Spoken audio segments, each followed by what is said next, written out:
So whenever I talk to parents and say, hey, what do you miss most since you had kids? They're all like, sleep, getting to bed on time, sleeping through the night, sleeping deeply.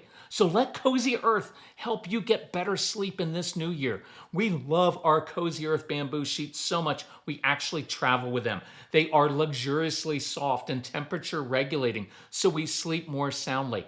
And that makes us better people in the morning. Go to cozyearth.com.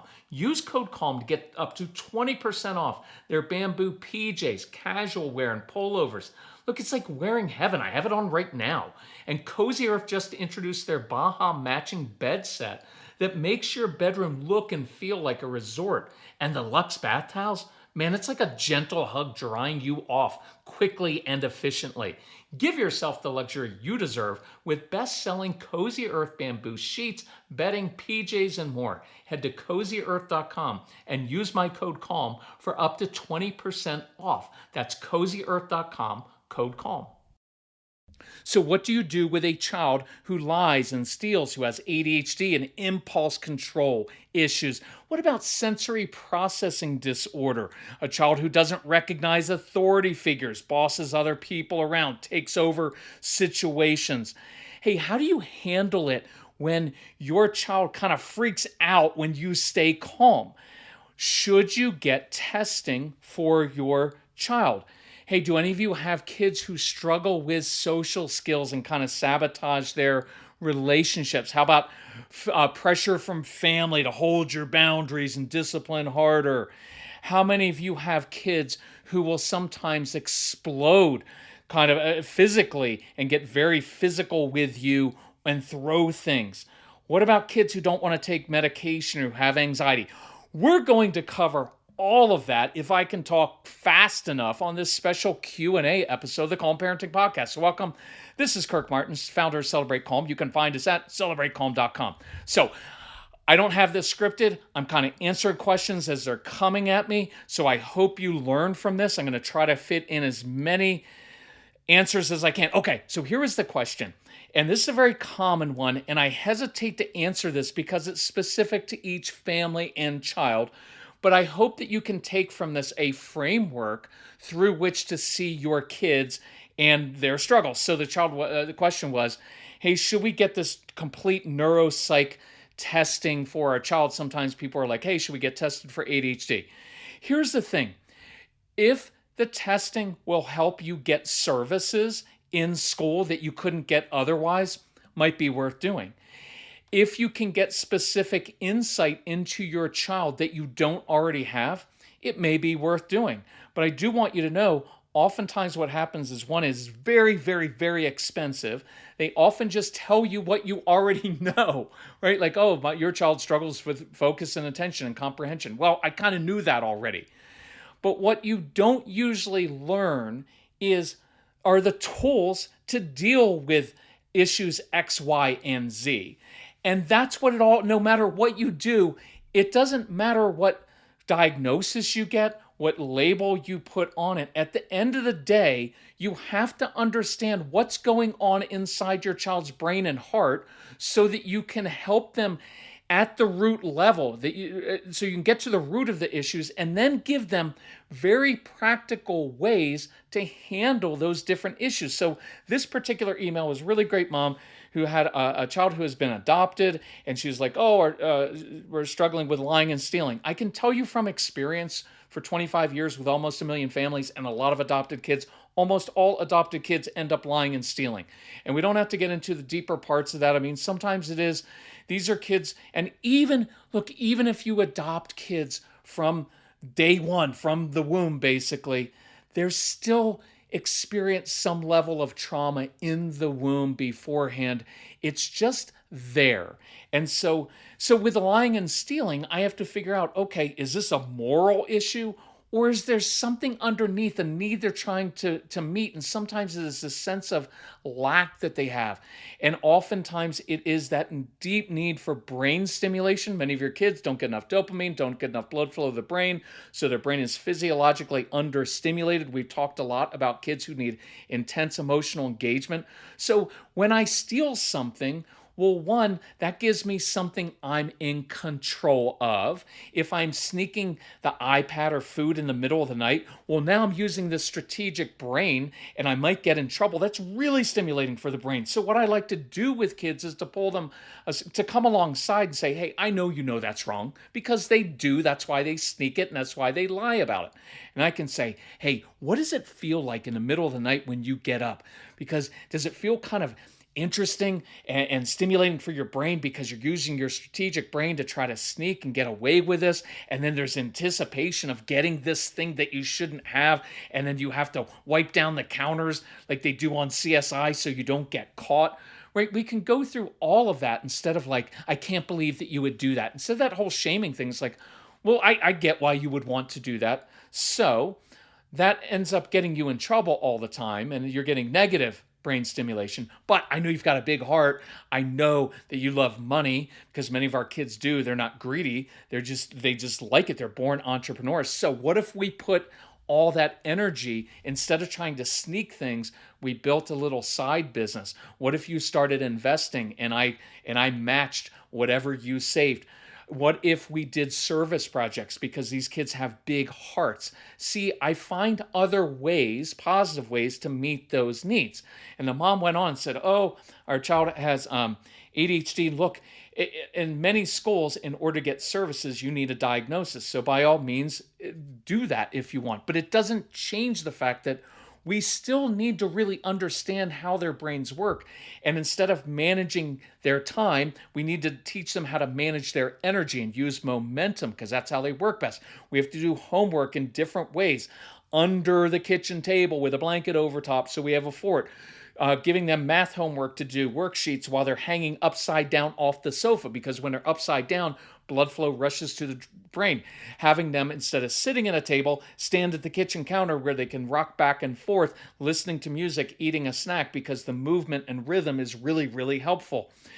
We have to give teachers some tools, right? To give them a sensory strip that we put underneath their desk because fidgeting is proven to help kids remember things and to focus better. We just need to give them tools to do it so they don't interrupt the rest of the class sitting underneath their desk, giving them missions, making work harder. If you have our programs, listen to the ADHD University program because that program alone has at least 100 ideas of how to do this. And then the mom was like, well, she has impulse control issues. Well, of course, because you're supposed to have impulse control issues when you're a kid, and so you have to practice that. Impulse control is a skill that you have to practice, and I practice that at the store. I practice that at a restaurant by saying like, hey, we're going to leave 3 French fries on the plate so we can practice delayed gratification with video games. Guys, you get 30 minutes to play your video games, but if you turn them off after 28 minutes, 2 minutes early, I will give you an additional 8 minutes to play tomorrow night. Why? Because I'm teaching them, well, I turn it off 2 minutes early, but I get more. That's delayed gratification, but I'm physically practicing that. Kids with sensory issues who are always kind of pushing up against things. They're very physical kids. Definitely see an occupational therapist. They're the best people in the world. They're great with kids. They're very, very practical. But I also want to have an obstacle course in the basement or backyard where your kids have to go search for toys or their food. They've got to climb under things and over things and push and pull things and dig holes in the backyard and shovel mulch and move heavy things. Gymnastics, rock climbing, martial arts, swimming, all very good for meeting these sensory needs. And you'll find if you proactively meet these sensory needs, it will calm your kids quite a bit.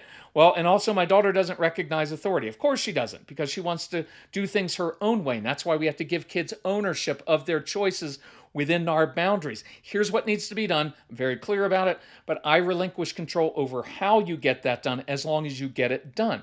And they're bossy. They take over situations. That's why they carry little acorns or stones in their pockets, because they don't feel in control of things. And that's why I give them ownership and more adult jobs. But the point is, I want you to learn what's going on inside your kids' hearts and brains and then meet the underlying needs. And if testing helps you with that, fine. But if it's just going to cost you thousands of dollars and not help you, then maybe you put it off. And especially if your kids are really young, it's hard to do testing on a kid who's 5 or 6 or 7. So I'd rather you work these strategies first and see what we can learn by doing that. It'll save you a lot of money. I was going to say, it's a lot cheaper just to buy like our 14 programs with 30 hours than just go and get testing. But anyway, so next question. My daughter freaks out if I'm calm. Well, we've had kids before say, yell at me, mommy, yell at me, because what they're really wanting is your intensity.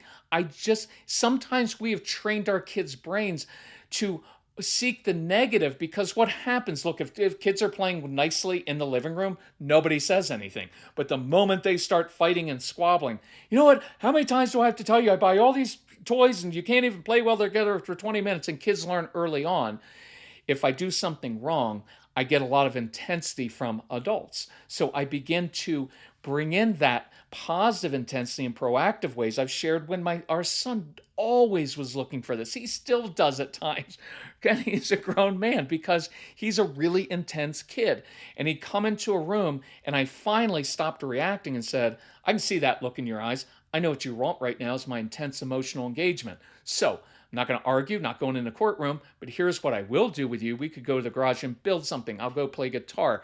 We can go do X or Y, and I met that need. So do that. Family and teachers say, my child needs to have it together behaviorally with his impulses and emotions by age 7. Look, how many of you know 40 and 50-year-olds who don't have it together yet? How many of us are still reactive and get upset? How many grown adults are still sabotaging their relationships? Stop with some of that pressure and expectations. Little kids are supposed to be impulsive. That's what childhood is for.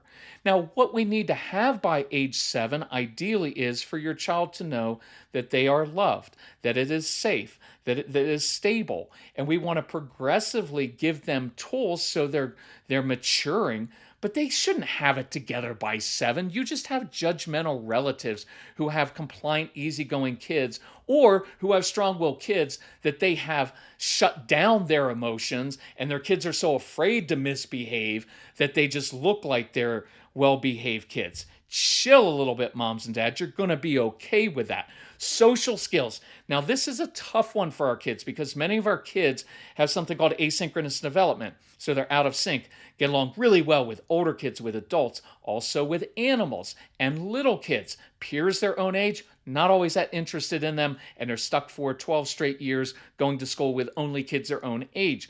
And a lot of our kids are also on the spectrum, and so they're very direct and black and white and honest.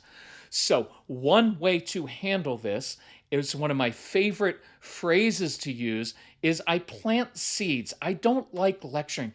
You know, honey, when you use that tone with other people, see, that sounds condescending. I talk to them like adults. Hey, you know what I've found in life is people generally don't like other people or being around other people who dominate conversations, who always have to prove their point, who always have to be right, who are sometimes too blunt or direct. And so if you do those things, other kids won't want to spend time with you or be your friend. Now, if you want, I can show you some different ways to handle these situations, because I know it's hard, and I can model and I can role play.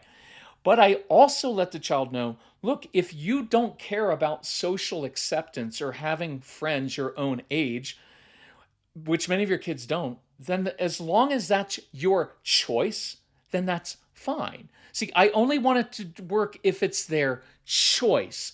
I don't want it to be a thing where they're unaware that they're sabotaging all of their relationships and end up being 28 and have no good relationships. And some kids do choose not to have a lot of friendships, and you've got to watch projecting your own preference or need onto them. Some of you are very social. Well, I love having lots of friends. That's awesome for you. It's the way you're made. I don't want lots of friends. I have very few friends, but we have very, very deep friendships. That's a preference. If you struggle with this, go back and listen. In July, I did 2 podcasts, 2 weeks in a row, on social skills and sibling squabbles. I think you'll really help it. But we have to give these kids tools, but also respect the fact that some kids, they just don't care. And that's okay too. So what about a child who gets explosive physically? So do you have sensitive eaters at home? I bet you do. Juggling different food demands can be exhausting and time consuming. That's one reason we love Hungry Root. They deliver healthy meals customized for your family's food preferences right to your door. Other services have way too many ingredients and complicated recipes. Hungry Root keeps it simple, delicious, and healthy with no waste or stress. Dinner tonight felt like a fun night out. Mrs. Calm loved the oven roasted salmon, while I devoured my beef short ribs with baby broccoli, and our nephew gobbled the chicken strips with rosemary potatoes. I put all of this together myself in less than 20 minutes with very little prep and cleanup. You're going to love Hungry Root as much as we do. Go to hungryroot.com/calm and use code CALM to get 40% off your first box plus get a free item in every box for life. That's hungryroot.com/calm, code CALM to get 40% off your first box. hungryroot.com/calm, code CALM. At Arizona State University, we're bringing world-class education from our globally acclaimed faculty to you. Earn your degree from the nation's most innovative university. Online. That's a degree better. Learn more at asuonline.asu.edu. So this is a tough one, and I hesitate to share this, but I want to take you kind of through my thinking in case this relates to you in any way. Look, we get a lot of emails on like our son, our daughter is getting explosive physically. And my first question usually goes to relationships. Where is there a broken relationship?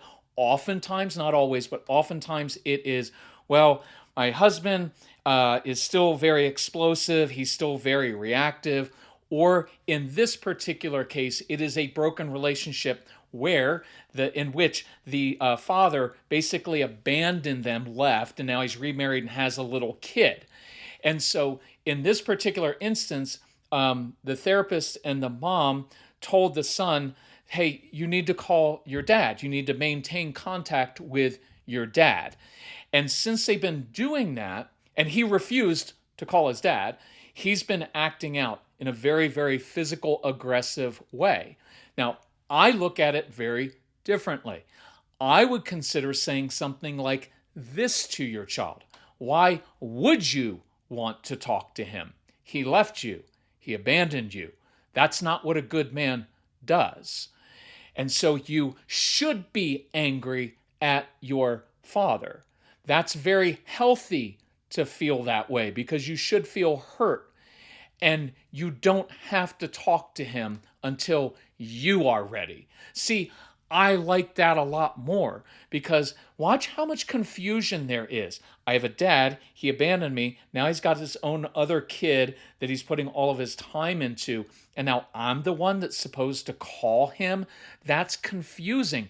And that will cause a kid, you know what else causes that? Kids being bullied at school. So kids getting bullied, you know what happens a lot? They turn it internally on themselves and they get kind of ashamed and confused of like, why am I getting bullied? I should be able to stand up for myself. But for whatever reason they can't. And so they start acting out sometimes in a very violent or physical way. And I think that's what's happening to this child because everybody's putting pressure like, oh, you should reach out to your dad. Look, I would be okay with this child just referring to his dad as him because he's not being a dad. And I normalize the anger so the son doesn't feel bad for feeling angry and hurt. And I would also caution, don't push forgiveness on kids too quickly. Look, I'm all about forgiveness keeps from being bitter, all of that. But not right away, because sometimes that's our own anxiety. Well, you need to forgive your dad. You need to make everything up because we're so uncomfortable with the conflict. Look, there's conflict here, and there should be conflict. And the one who is wrong is the adult in this situation, the dad. And so I want to validate the fact that, yeah, you should be angry at your dad, and you shouldn't want to talk to him right now. That is a very healthy thing to do. I would also create a code word or a tradition for when your child needs to vent. Write a certain code word, a thing that they do. You go out and you play catch together. You walk the dog, whatever it is, because that will be the substitute, the positive way of releasing all that confusion and anger rather than unleashing the physical stuff. Look, our kids are little. They don't know what they're doing. They just react out. And you're like, why are you throwing things? Why did you hit the wall? And you're going to get, I don't know. And that's why we need to be the detective and get inside the heart to find out what's going on. I would also, in this case, I look for some positive activities and missions.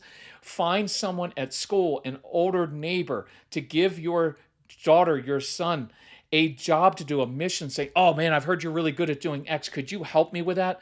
That feels really good. A mentor of sorts can be really helpful. And in this case, if it's a father with a kid with a father who abandoned him, finding a good male figure who's safe would be a really helpful thing. It can be a coach. It could be the Taekwondo instructor, martial arts, somewhere else. He needs to hear that he's a good kid, that he's important, that he feels important to other people. Okay, here's a great question, Kirk. What should we focus on in the teen years? Keep a close connection. Connection is everything. Be the parents who don't do drama, even though a teenager in tweens world is complete drama. Be patient, sit with them, listen a lot to these kids, even about their inane teenager stuff. Bond over the horrible music that they like. Take every opportunity to drive your kids places. I'm not talking about them treating you like crap and being disrespectful and then like, Mom, Dad, you have to take me somewhere. No, I don't do that. That's not how life works. Treat people like that, you don't get to go places. But I'm saying when you have an opportunity, take it. Remember, I love with teenagers and tweens, and look, even some of your younger kids, take them out at night, even on a school night at 9 o'clock, at 10 o'clock, and go get some wings or IHOP or whatever. It is a great way to connect with these kids in a non-pressured environment. They will often open up. Affirm relentlessly. Find the stuff they're already doing well. They already know what they're not doing well. They're already very aware that they're not living up to your standards, and especially if you have two parents who are like very successful, the strong-willed kids already know that they fall short. Point out, this isn't participation trophy for praise. It's honest praise of like, hey, I've noticed, I've observed you're really good at doing X, Y, and Z. Hey, I like how you handled that situation. That's all. Just an acknowledgement of truth. Find opportunities for your kids to shine, use their natural gifts and talents, usually often with neighbors and other adults. They're really good with them, and enjoy your kids. Try as hard as you can, work on that. Enjoy these kids. Their attitude will change when you enjoy them. And I know some of your kids, they are very difficult. They're very difficult kids, and they're hard to sometimes like and enjoy. Okay, here's a good question. 5-year-old during the holidays called their uncle was doing something on the deck, and he called the uncle Old Stink. This blew up into a whole like multi-day situation with this extended family of like, oh, you need to hold your boundaries with this kid. It's a 5-year-old kid. You know who is immature, more immature than a 5-year-old? The uncle. Because the uncle should have laughed it off and said, yeah, I'm kind of old and stinky. Hey, once you grab that board over there, bring it over, you can help me build this deck. You can help me do what I'm doing. And they could have bonded. And along the way, the 5-year-old would have apologized, or the uncle could have addressed it in a mature way instead of going in and saying, oh, your son called me a name. Like, grow up. And the whole family is on this poor mom of like, you need to get control of that 5-year-old. He was just being a 5-year-old. Chill. Don't take it so personally. Just get used to the fact that your family does not understand the strong-willed child. And that's why I encourage them, have them listen to the podcast. And if you have our programs, you can email us. We will share the programs for free with your family, with the teachers, so they can understand your kids. But just relax a little bit. Here's a good question. Child won't take medication. It's a long fight every morning, and there are tears. So my solution is pretty easy, which is your child is doing something that they consider uncomfortable or gross, so you do something gross. And so this mom wrote and said, I tried your suggestion. My son was so excited. It only took 2 minutes instead of 40 minutes for him to drink all of his medication with no fuss. He had me drink a mix of milk and maple syrup, which wasn't too bad. And of course, I played up the yuck factor. He's already planning my drink for tomorrow, which is the one I suggested, orange juice and milk, which is kind of gross. I like simple stuff like that. And so there are times, and this mom had said, like, The reason I like going through your stuff is that I am a rule follower. So I like when you give us scripts and a blueprint. It helps keep me on track. So in a future podcast, I'm going to address, hey, what happens if you're a neurodivergent parent and you're not a rule follower and you have one of these kids? We'll go through that because that can be really tough. A daughter was invited to a father-daughter dance and she's refusing to go. So the solution is, look, anxiety is caused by unknowns, things out of my control. Most meltdowns, almost everything is because we have this sense of things are out of our control. So what can your daughter control? What does she wear? What is the pre-dance dinner? What is the route that you have to go there? What time are you leaving? Can we learn a couple dances beforehand? What can you give them in control of? And this mom said it was awesome because she talked to her daughter and listened to her and normalized the anxiety. Of course she'd be nervous. There are so many unknowns. And she said, my daughter just talked to me in the dark while I tucked her in. We went through all the what ifs and we problem solved. See, that was awesome. And so then she started planning and she said, well, can we get the menu of what the dinner's going to be at this dance? And they did. And the daughter drew a map from our house to the dance hall. And she planned out her dress and the itinerary. And she said, finally, I'm going to go. I'm excited. See, what's really cool is when you can really understand what's going on underneath, you can solve a lot of these issues. So let's practice this week. Moms and dads, thanks for sharing the podcast. Thank you for working so hard at this. We have so much respect for you. If we can help you in any way, if you need help financially with the programs, let us know. We're a family like yours. All right, love you all. We'll talk to you next time. Bye-bye.